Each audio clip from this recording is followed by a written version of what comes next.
Sahabat Al-Ma'tuk, mari berdonasi untuk keperluan serta kegiatan media Al-Ma'tuk agar kami dapat selalu menyajikan tayangan-tayangan yang bermanfaat bagi umat muslim. Caranya mudah, silakan klik link yang ada di kolom deskripsi atau scan barcode donasi yang berada tepat di layar Anda. Jazakumullah khairan wa barakallahu fikum. Bismillahirrahmanirrahim. Assalamualaikum warahmatullahi wabarakatuh. Bismillahirrahmanirrahim. Alhamdulillahirabbil alamin wa bihi nasta'inu ala umuri dunya waddin wassalatu wassalamu ala asyrafil anbiya wal mursalin wa ala alihi wa sahbihi ajma'in wa ba'd. Hadirin jamaah salat zuhur rahimakumullah, melanjutkan kajian kitab Riyadhus Shalihin pada bab fadli zuhdi fid dunya. Hadis nomor 485. Imam An-Nawawi rahimahullah mengatakan wa an Ka'b bin Iyad radhiyallahu anhu qala sami'tu Rasulullah sallallahu alaihi wasallam yaqul inna likulli ummatin fitnatan wa fitnatu ummatil mal.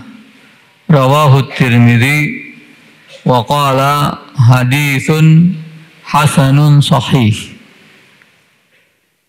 Dari Ka'b bin Iyad radhiyallahu anhu, ia berkata, aku telah mendengar Rasulullah sallallahu alaihi wasallam bersabda, inna likulli ummatin fitnatan.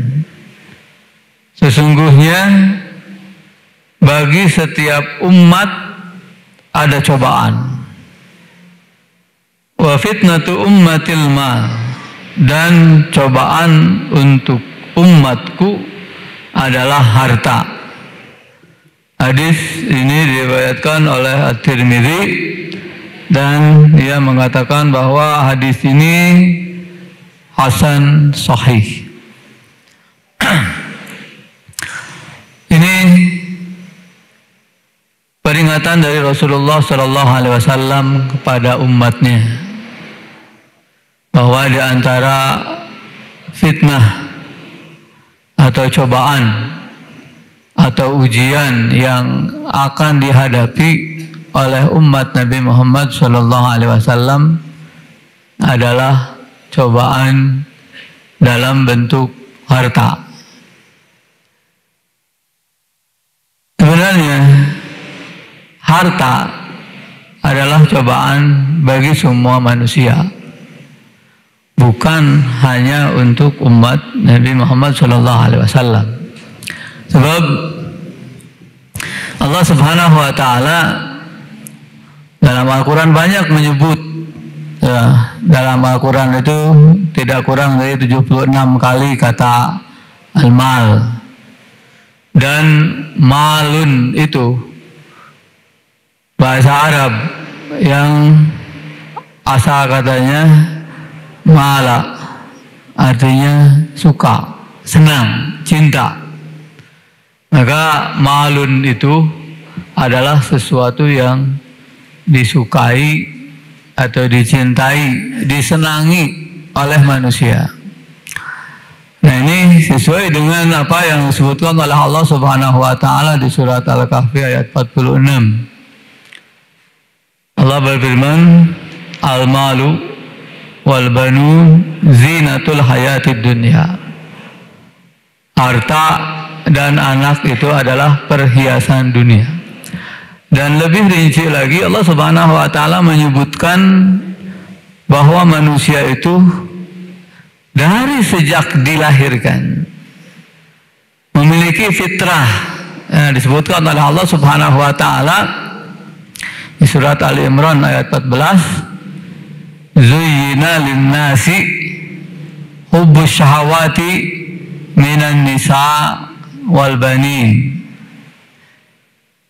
Dihiasi kehidupan manusia itu dengan kecintaan terhadap wanita, anak. Nah, cinta wanita, cinta anak, suka wanita, suka anak. Kemudian yang ketiga adalah harta yang dirinci oleh Allah Subhanahu wa taala, wal qanatiril muqantarah minadz zahab. Allah Subhanahu wa taala menyebutkan rincian harta yang dicintai oleh manusia itu di ayat ini. Pertama apa? Zahab, emas. Yang kedua fiddah, perak. Kemudian yang ketiga al-khail al-musawwamah, kuda yang diberi tanda. Kuda di zaman dahulu adalah alat transportasi. Di zaman sekarang alat transportasi itu apa? Kuda juga. Masih kuda digunakan sebagai alat transportasi. Ya, pilotnya disebut kusir. Itu sekarang ada delman, ada dokar. Itu alat transportasi yang masih menggunakan kuda. Tapi sekarang alat transportasi bukan hanya kuda, ada alat lain yang lebih cepat dari kuda. Ada beca, ada bajai, ada bemo, ada motor, ada mobil, ada pesawat terbang, ada kereta api, ada kereta listrik, nggak ada kereta coklat kan, kereta api, kereta listrik. Itu semua alat transportasi yang setiap orang pasti menginginkannya, mencintainya. Ya, di sini siapa yang tidak mau punya mobil? Angkat tangan. Siapa yang tidak mau punya mobil? Ya, karena semua mau punya. Semua mau punya, walaupun sudah jalan sudah macet-macet karena banyaknya mobil, tapi orang tetap aja ingin punya mobil. Nah, itu perkembangan atau pengembangan dari al-khail musawwamah. Kalau dulu hanya kuda, sekarang ada kuda, ada alat bertenaga kuda yang lebih dari tenaga kuda. Terus apa? Wal an'am, wal harth. An'am, binatang ternak. Kalau dulu binatang ternak itu yang dimaksud dengan binatang ternak, memang yang diternak di waktu dulu itu hanya kambing, sapi, dan unta. Di zaman kita sekarang peternakan itu sudah bermacam-macam. Ya, ada ternak ayam, ada ternak bebek, ada ternak, bahkan ada ternak semut, ternak buaya, ada ternak ulat, ya, cacing dan lain sebagainya. Karena itu semua menghasilkan harta. Al-an'am, kemudian al-harth, harth pertanian. Ya, kalau pertanian zaman dulu dengan pertanian zaman sekarang sama begitu ya, tapi tetap di zaman sekarang lebih banyak lagi pertanian itu. Nah, itu semua adalah bagian dari harta yang dicintai, disenangi, dan ingin dimiliki oleh manusia. Manusia itu pada tabiatnya seperti itu. Di surat Al-Adiyat juga Allah Subhanahu wa taala menyebutkan, wa innahu lihubbil khairi lasyadid. Innahu, sungguhnya manusia itu mencintai atau sangat kecintaannya terhadap al-khair, terhadap mal, terhadap harta, lasyadid. Bagaimana Allah Subhanahu wa taala menyebutkan, lihat kata kalimat ini, wa innahu lihubbil khairi lasyadid.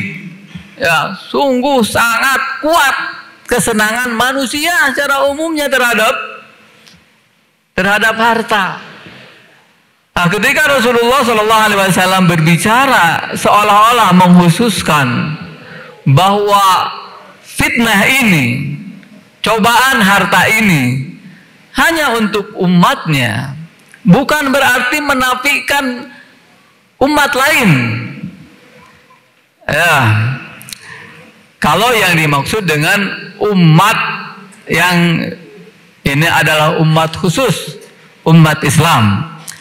Tapi kalau yang dimaksud oleh Rasulullah SAW umat secara keseluruhan, setiap yang datang setelah Nabi Muhammad SAW adalah umat Nabi Muhammad SAW, maka semua manusia di zaman sekarang. Ya. Jadi fitnah dengan harta ini dihadapi oleh semua manusia. Lalu Rasulullah SAW dengan rasa sayangnya, kasih sayangnya, kecintaannya kepada umatnya mengingatkan lagi, seolah-olah fitnah harta ini hanya untuk umatnya. Maka setiap orang yang merasa menjadi umat Nabi Muhammad SAW berhati-hati terhadap yang disebut dengan mal ini. Fitnah dengan harta itu bermacam-macam. Ya. Pertama, orang diuji dengan tidak adanya, tidak ada harta. Dia berusaha untuk mendapatkannya. Kemudian ada yang diuji dengan diberi sedikit harta. Dia tidak merasa puas dan ingin mendapatkan yang lebih dari itu. Kemudian ada lagi yang diuji dengan diberi banyak harta, lalu dia tidak bersyukur kepada Allah Subhanahu wa Ta'ala dan menjadi sombong karena hartanya. Nah, dengan demikian setiap kita baik itu orang miskin, menengah, atau kalangan atas, atau kalangan super atas, semuanya diuji oleh Allah Subhanahu wa Ta'ala dengan harta. Jangan dianggap bahwa orang yang sudah banyak harta itu sudah merasa ya sudah tidak butuh harta lagi. Ya. Orang yang sudah banyak harta sekalipun masih berkeinginan untuk mendapatkan harta itu. Ini ujian. Nah, yang namanya ujian itu untuk kita lulus dalam menghadapinya, ada dua senjata yang perlu kita miliki. Dua senjata yang perlu kita miliki, dan ini tidak boleh tumpul, harus tajam terus menerus dan harus dihunus terus menerus, jangan dimasukkan ke dalam sangkarnya atau sangkurnya. Harus dibawa di sebelah kanan senjata apa? Syukur. Di sebelah kiri senjata sabar. Inilah yang akan membuat seorang mukmin menang melawan ujian harta. Dia akan sukses. Dia akan mendapatkan banyak kebaikan. Baik ketika dia diuji dengan tidak punya harta, atau diuji dengan dapat sedikit harta, atau diuji dengan banyak harta, atau diuji dengan harta yang melimpah ruah. Untuk semua ini ada contohnya. Ya, dalam sejarah, baik dalam Al-Quran ataupun dalam hadis-hadis Rasulullah SAW, ataupun dalam kisah-kisah orang-orang terdahulu, kita akan mendapatkan semua tipe orang ini. Ada orang yang sudah tidak punya harta, diuji oleh Allah Subhanahu wa Ta'ala dengan tidak punya harta. Kemudian dia tidak sabar, tidak bersyukur. Kemudian berusaha untuk mendapatkannya, mengorbankan segala yang dimilikinya untuk mendapatkan harta. Walaupun dia harus mengorbankan hubungannya dengan Allah Subhanahu wa Ta'ala. Banyaknya seperti ini. Banyak seperti ini. Banyak. Ya, di zaman kita sekarang banyak. Orang tidak punya harta, berangan-angan untuk banyak harta. Akhirnya cari jalan, menghalalkan segala cara untuk mendapatkan harta. Yang mudah apa? Judi. Nah, ikut judi online, karena dengan judi itu pasang sedikit nanti dapatnya banyak. Ya, padahal pada kenyataannya lebih banyak yang tidak menangnya, lebih banyak yang kalahnya. Dan sudah banyak orang yang bunuh diri karena judi online. Kemudian karena judi online terseret ke pinjaman online. Kemudian beberapa waktu yang lalu ada seorang pemuda diberitakan umur 20 tahun gantung diri. Karena apa? Dia berwasiat punya hutang 15 juta. Karena apa? Karena pinjaman online buntut dari judi online. Dan itu banyak sekali. Itu satu contoh di mana orang yang diuji oleh Allah Subhanahu wa Ta'ala dengan ketidakadaan harta lalu mengorbankan imannya, mengorbankan dirinya untuk mendapatkan harta itu, tapi harta tidak dapat, kemudian dia melakukan perbuatan yang diharamkan oleh Allah Subhanahu wa Ta'ala. Ini orang yang rugi beribu-ribu kali. Tapi kalau orang yang tidak punya dan dia bersyukur, bersabar karena ketidakpunyaannya itu, kemudian bersyukur karena berpikir apa yang diberikan oleh Allah Subhanahu wa Ta'ala lebih banyak dari harta yang mungkin tidak ada padanya. Ya. Banyak orang seperti ini diceritakan dalam sejarah Islam. Orang-orang yang menikmati hidup apa adanya, sehingga walaupun ditawari dengan harta yang banyak, dia menolak karena dia sudah bahagia dengan syukur dan sabarnya. Itu contoh misalnya Syekh Muhammad bin Shalih Al-Utsaimin, ulama Saudi, mufti, anggota Hay'ah Kibar Ulama. Tapi Masya Allah beliau sangat sederhana. Rumahnya jelek. Ketika rumahnya dikunjungi oleh Raja Khalid. Raja Khalid bin Abdul Aziz. Raja Khalid ketika melihat rumah Syekh Muhammad bin Shalih Al-Utsaimin, terenyuh begitu. Sambil kemudian dia menawarkan, mau nggak aku bangunkan untukmu rumah yang lebih bagus dari ini? Kata Syekh Muhammad bin Shalih Al-Utsaimin, nggak usah. Ada rumah satu lagi di Solihiyah. Saya punya rumah satu lagi di Solihiyah. Oh, kalau begitu nggak apa-apa. Pulang Syekh Khalid, murid-murid Syekh Muhammad bin Shalih Al-Utsaimin heran. Karena Syekh itu hanya punya rumah itu-itunya. Kenapa bilang ada satu rumah lagi di Solihiyah? Ketika mereka tanya, ya Syekh, bukankah rumah Anda ini saja rumah Anda, ada lagi rumah di Solihiyah? Kata Syekh Muhammad bin Shalih Al-Utsaimin, di Solihiyah itu ada pemakaman. Nanti saya akan tinggal di sana. Saya akan tinggal di sana, di makam itu. Ini model orang yang Masya Allah dengan ketinggian ilmunya tetap sederhana. Bahkan Syekh Muhammad bin Shalih Al-Utsaimin itu bajunya saja seperti dikatakan nggak pernah disetrika. Jadi kalau mana-mana kelihatan betul-betul memang tidak butuh harta gitu. Ya padahal buku-bukunya banyak, karang-karangannya banyak. Kalau beliau mau begitu kan, seperti penulis-penulis, ya penulis-penulis itu kan ya, dokter-dokter, profesor-profesor nulis satu buku dapat sekian puluh juta, ratus juta begitu. Ini enggak. Karena apa? Karena syukur dan sabarnya itu sudah sangat tajam.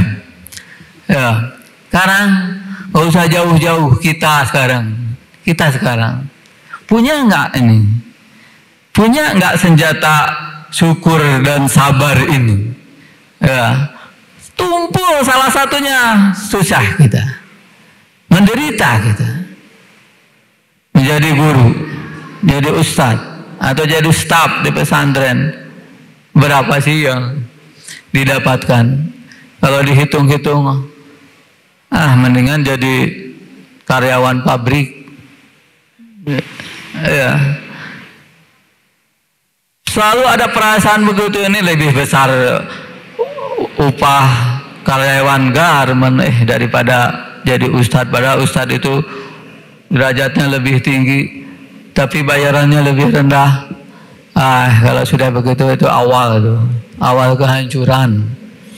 Ya, awal kehancuran. Ya kalau mau jadi karyawan pabrik udah aja pindah, apa susahnya, nggak usah di sini, begitu kan? Ya, pindah aja. Tapi ini yang perlu kita miliki dalam diri kita, ya, agar kita lulus dalam ujian ini. Sampai kapan kita diuji dengan harta ini? Sampai kapan? Sampai kita bertemu dengan Allah Subhanahu wa Ta'ala. Ujian ini tidak akan ada henti-hentinya. Dan yang membantu ujian ini adalah setan sama iblis. Iblis dan setan, anggota-anggotanya. Ya, setan melihat bagaimana orang ini cintanya kepada harta dan lihat kondisinya bagaimana. Ini Faisal punya hartanya banyak. Diujinya bagaimana? Diujinya dengan supaya tidak puas, kemudian harta itu digunakan untuk poya-poya, beli hal yang tidak bermanfaat, bahkan digunakan untuk maksiat misalnya. Ini cocoknya begini. Ini Supriana misalnya, wah ini tampangnya memang nggak akan jadi konglomerat misalnya. Tapi mungkin saja setan salah, ya, saya juga makhluk begitu. Ini mungkin diujinya dengan tidak banyak harta, tapi misalkan goda terus supaya tidak syukur pada Allah Subhanahu wa Ta'ala. Terus, setiap orang pasti setan punya cara untuk mengujinya, ya, untuk menggodanya. Saya juga sama begitu, diuji terus. Ya, semua yang ada di sini ada ujiannya. Siapa yang menang adalah orang yang selalu punya dua senjata, syukur, sabar, ya, kemudian selalu mengikat hubungan dengan Allah Subhanahu wa Ta'ala. Mudah-mudahan kita termasuk orang yang bisa mengalahkan ujian ini, menang, sukses, dan mendapatkan nilai mumtaz, insyaallah. Subhanakallahumma wa bihamdika asyhadu an la ilaha illa anta nastaghfiruka wa natubu ilaik. Assalamualaikum warahmatullahi wabarakatuh.